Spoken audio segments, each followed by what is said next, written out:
Minister, Honorable Minister Ruel Reid, Senator the Honorable Minister Ruel Reid, how are you? I'm very well, thanks, Leo. I'm delighted to be here with you in this wonderful state of Florida. And one of my favorite locations, actually, Sunrise, Sawgrass, and Fort Lauderdale. Oh my gosh, you must be going shopping because that's where everybody goes. Well, I'll be back here with the whole family early in August, so I trip every year. So. Well, I was very impressed this morning. Thank you very much for giving me that. I had the distinct pleasure of listening to you for about an hour this morning, probably hour and 15 minutes. Oh, Lord, that's so long as well. Yes, and it was deep. It was very informative, and you spoke a little bit about, a lot about JC and your involvement in JC, and what it told me based on what you have said, everything around that you are a very strategic person in the way you do business. No wonder you're Minister of Education. Oh Lord, yes. I've been in management for a long while, and I get a job to do. I try and do a good job. Well, I'm happy that you have given me this opportunity, Minister, to sit with you. I don't call this an interview. I call it a little discussion between you and I, right? Sure. But want to find out some more about Minister. I want the people who are going to be looking at this on social media. Sure. I want them to get a little bit of sense of where all of this major of a man come from, right? So, are you a country boy in our? I grew up in the very, very rural part of the St. Elizabeth, northeastern St. Elizabeth, Balaclava to be exact. Balaclava? Very, very deep rural district of content. And as I was growing up, I witnessed the construction of roads. So I didn't grow up seeing a road. Right? So there were small tricks that I had to use to actually get to my house. Well, you can be frank, you use the donkey and the ampanting, right? Well, the road itself was that treacherous that probably that more than transport couldn't work. So we didn't bother with that. Okay. It was a very, even today, the fact that road is there, but it's still a very deep, incline and then up, so you go steep down and there and steep up. But when you get up the house, it's a very lovely place. It was very good that my parents, who were obviously strong Christians, and I spent a lot of time going to church, being exposed to Christian values, hard work, education, speaking properly. So so that I tend to have this passion in terms of how I speak. Yes. And so, but education for us is very, very, very, very dear. So we were always going to school on time, every time, and church was just across from school. We walked 5 miles to school per day and come back. So 5 miles in the morning, 5 miles back home. We were always early for school or church. So our father is a very strong person when it comes to punctuality and discipline. So tell us, did you get beaten? Just like everybody? My father seemed to have a quite passion for that. Had a very strong hand. My mother was a little friendless at the meeting with my dad. I must tell you, this is fascinating to say this story. And we reached a stage where, our father actually wrote some rules and put it in the house, like the 10 Commandments. Oh my gosh. What you to do, what not, what time to reach home, etc., etc. So that is the kind of environment of discipline that I grew up almost like a military home. So do you think that in your home that you exhibited the same thing that your dad did when you were? What part of that did you bring to your home? Well, I find myself, I'm a home person. I'm home when I'm not on assignment. I'm home, yes. and I tend to be home early. Yes. I tend to be very punctual for what we have to do, very disciplined in terms of when to go to bed, time to get up. I'm early to bed, early to rise. I tend to walk early in the morning with my wife now around the block. But these are all, the kind of socialization that you're exposed to. So I see a lot of what I was socialized to do as a youngster in my adult life. I have practiced the same kind of discipline. Okay, and you used to shoot bird and play marble. All of these things are important. Yeah, my elder brother particularly had an affinity for shooting birds, but we climbed mango tree. I love fruits, mango, gidem, tangerine. We were good at what they call board with carts. Oh, okay. Yeah, so somewhat that's what you did. You're driving, and I always, pretended I was driving. Right. And cars and all that. So we had the wheel, a big car wheel or truck wheel, and then we take the ripe breadfruit, and put it in there and put 2 sticks around it and push. Did you have that? Well, in our area we didn't have much vehicles. So that's why we use the board wheel. We made the board with the car. I'm thinking a lot of things are granted here. That is true. Yeah, because you could count. To be frank, in the community I was from, you really couldn't. There was not anybody there had a vehicle. There was only one person who had a truck in the whole community. So therefore, we talk about tires. Yes, tires. How far was the river or tap water? How far was that from your house? Well, a river. Parents didn't want us to go to the river, but the nearest river was somewhere near the Raheen area, because where we lived was overlooking the Raheen estate. Yes. So, but our parents didn't really encourage us to go to the river. In terms of water, though, and I think this was a very good thing, there was no running water, but we lived on a family property where a number of the siblings had established their homes, but the building of a catchment tank was pretty much the norm.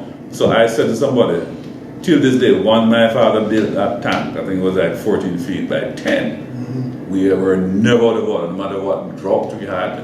People from all the communities come and ask for water. My father was like NWC. He used to measure the amount of water that we had left. So you give away water, but at the same time you'll manage it. So, I was actually impressed with all these guys' managed resources, really. Okay. So we never out of water. To this day, there's no pump on that tank, so we used to use I still do, a bucket. Right. With a rope. Yes. So you tie the bucket to the rope. I have it there, and you drop the bucket down.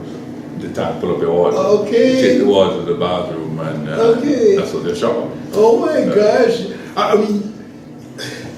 I see this being a big part of who you are, and you have expanded on those little things. Because you're expressing it as though it's something that you put into your own life. It may be something different, but it's pretty much just the same thing. Absolutely. And it's how you rise above circumstances, and importantly, become a problem solver. So I don't see challenges as things that weigh me down. And in fact, I love challenges, and it's a matter of how you overcome, triumph over them, triumph over adversity, become creative. So if sometimes you grow in an environment where you have it all, there's no need to think outside the box. That's probably has driven me, because every leadership position I have been given, it requires creativity, innovation, thinking outside the box. That's part of my own success story. Right. Tell me about your primary school when you first passed common entrance. Was it common entrance? Does it? Yeah, it was common entrance. I did pretty well in school, and so I actually skipped grade 5, and went straight to grade 6. So my brother was ahead of me, Barrington. He and I actually sat on entrance together. Oh. And so we both went to Monroe in 1977. Yeah. I was actually the fourth youngest in the year group. But then I rose to the top. I became head boy. Oh. Yeah. So I did all the work at Monroe. Started out being an athlete, and eventually somebody saw my leadership potential, so they snatched me, and I spent most of my latter years managing the school tuck shop and leading clubs in society, and then became head boy. So again, it's quite interesting. I ended up in education, and my early years in preparation was right at Monroe, where I rose from the bottom to the top. And went back to Monroe, by the way, in 1996 to teach. After 1 year, I became a housemaster and was always in leadership position. And at Monroe, became a master teacher, then JTA president in 05, 06. Then there were a lot of competition for me to which school they wanted me to lead, and eventually JC was very successful. And here I am. Although the then government of the day was trying to get me to become Minister of State, but I had other things to do. Oh, you would have been a home minister. So tell us, Minister, how do you see having a mom and dad in your household playing a part in the success story of Ruel Reid, and how does the lack of a parent, a mom and dad inside of a home affect students? Well, I really felt privileged to have had a stable home, a mom and dad that were there, very supportive, and I don't think my life would have been as successful had it not been for them, the guidance and support, because they're all, as youngsters, teenagers, they're always, the temptation that are out there, and you need parents to stick with you through the difficulties of growing up. Right? So what I say, and as I said this morning, even in the absence of a parent, the question is, do you have adults that can be mentors, can provide the support, the mental, emotional, and social support as you grow?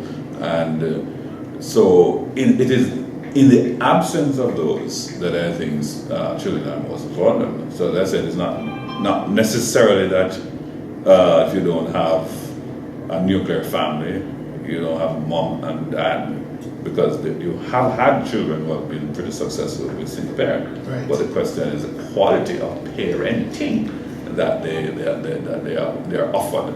And as I mentioned, the vulnerability are those single parents who themselves are unable to cope with the demands of parenting and have no support. Those children have no support system and become very vulnerable. Worse if their parents begin to abuse them. Right. Then they are far more vulnerable. Because I remember growing up, we didn't have just our parents to help us. Right. People on the streets would look out for us. And I don't think that happens as much as it used to.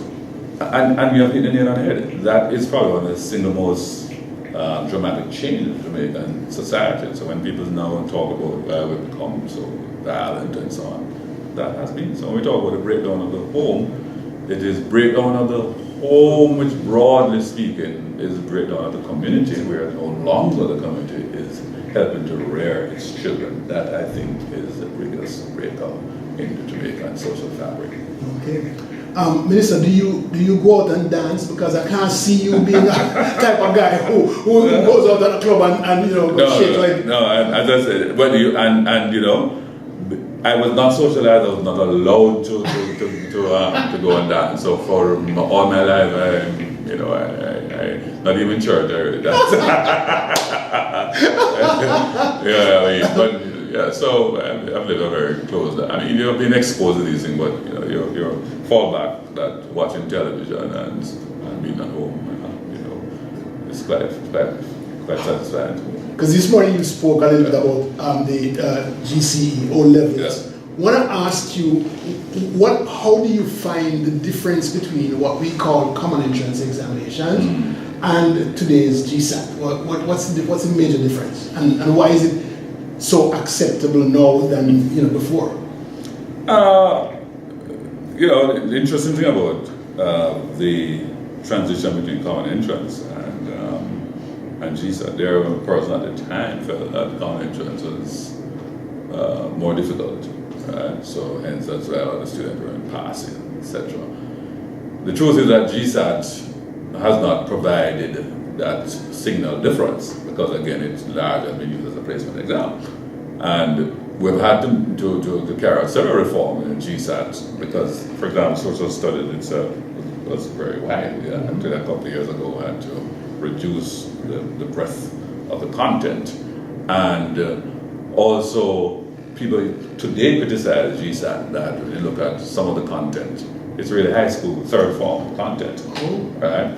So the exam itself have been used again for placement because, as I pointed out, we have far less high schools than primary schools, and everybody competing for the high school places. And now you're competing for the traditional high school places. So there's a demand and supply, and as the theory of economics would tell us, you use a mechanism to therefore distribute the scarcity. So we are into a new phase of reform, and next year, incidentally, 2018 was the last year of the current GSAT. We're moving to a primary exit profile assessment, moving away from what currently is largely multiple choice to what we call higher order question or short answer essay type question, which is a better preparatory exam for high school. Mention about the need to build additional schools.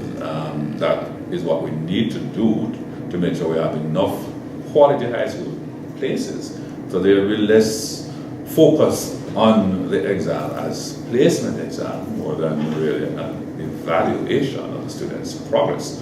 So we want to adopt a similar system that most developed countries have done and have a smoothest,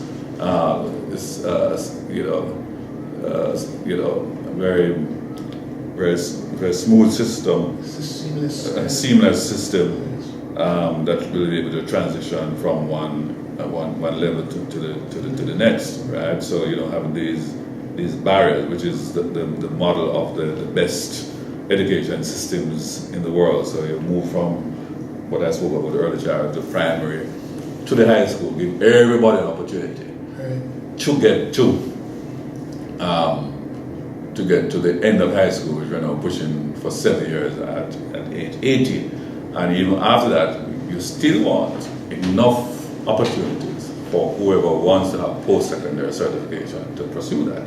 Right? That's the kind of education system we want, and that will allow us to compete better with all the other countries in the world, whether Japan or Singapore, which, Dr. Pinnock and myself and my team were in Asia and in Japan, and we validated that part of the success of the Asian countries is that they have now they had expanded education opportunities, particularly at the tertiary level, rather than we I wouldn't say restricted, but by the fact that we did not create additional tertiary institution, it for many years restricted the ability of Jamaicans to get tertiary education. But is there when you get to after high school, are you seeing that most people want to go to the tertiary level education, or are they wanting to go to work? All right, now, and this is the first time I'm going to explain it this way. The gross enrollment is 28.9% in terms of tertiary. But equally, the students who meet the initial matriculation standards at grade 11 is at most 30%. so in one policy we're flipping that everybody now goes up to grade 18, and they have multiple paths. Again, we both did because before, and most of that 30% are the traditional.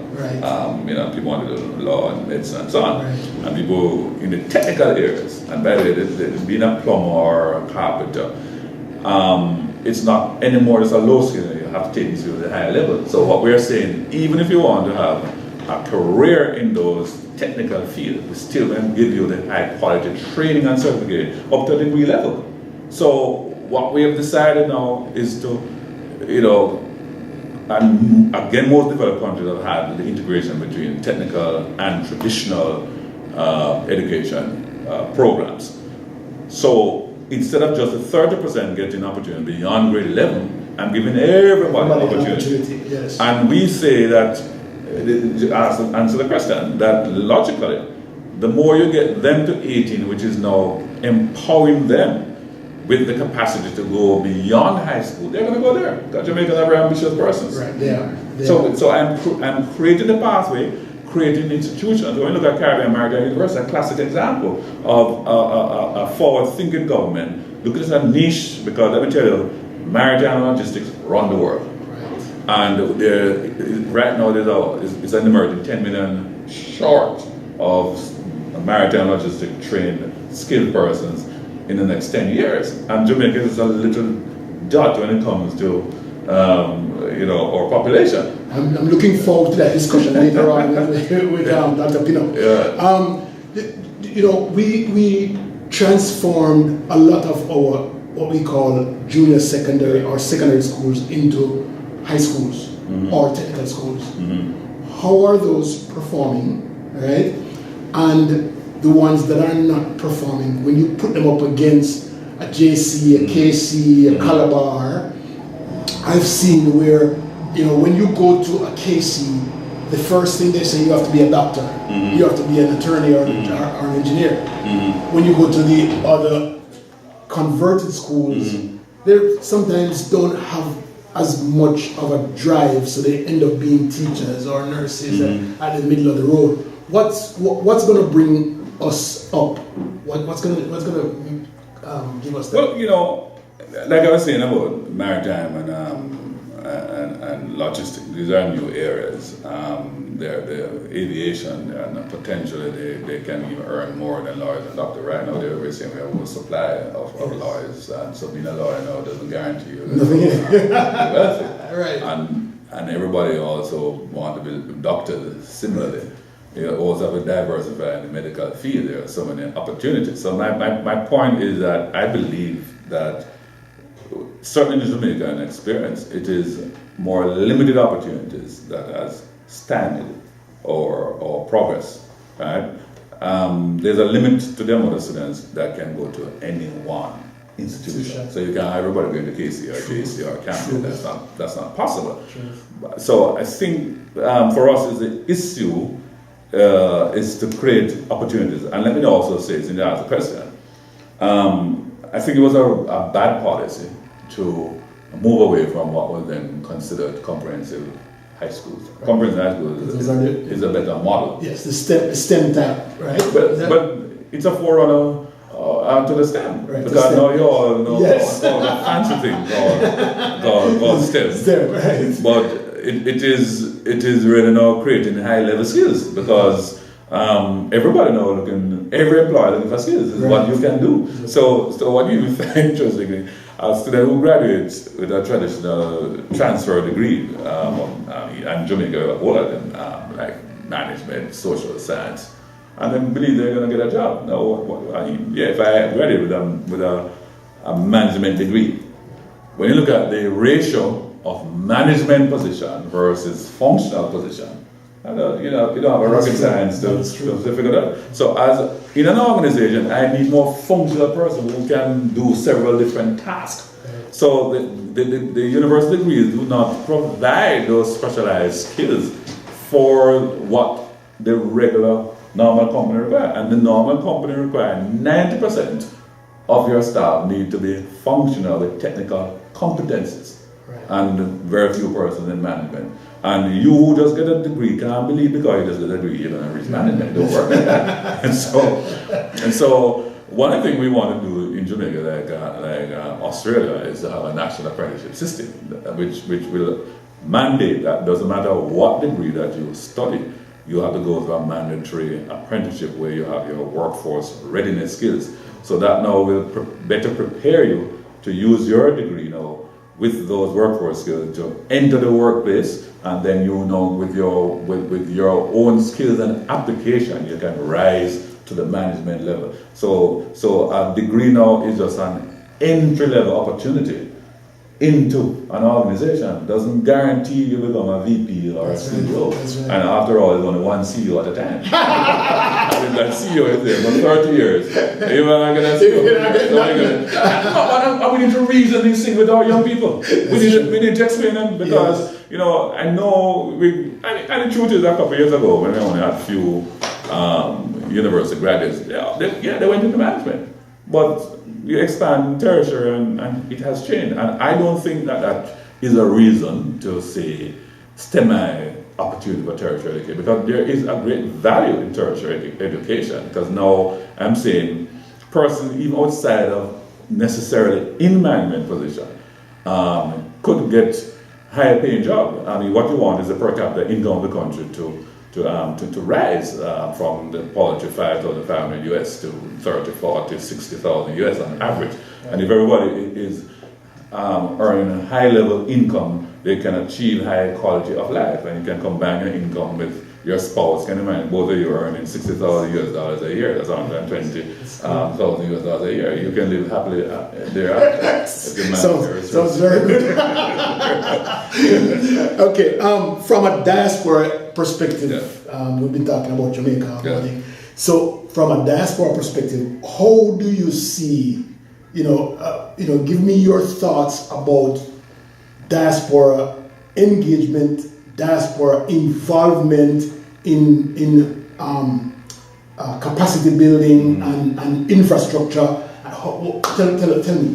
First of all, I'm in my own experience, and people like you really inspire us. When we meet you guys, whether you come to Jamaica or you're actually here in the diaspora, your sense of duty, your nationalism, your patriotism is extraordinary, and you guys really want to give back.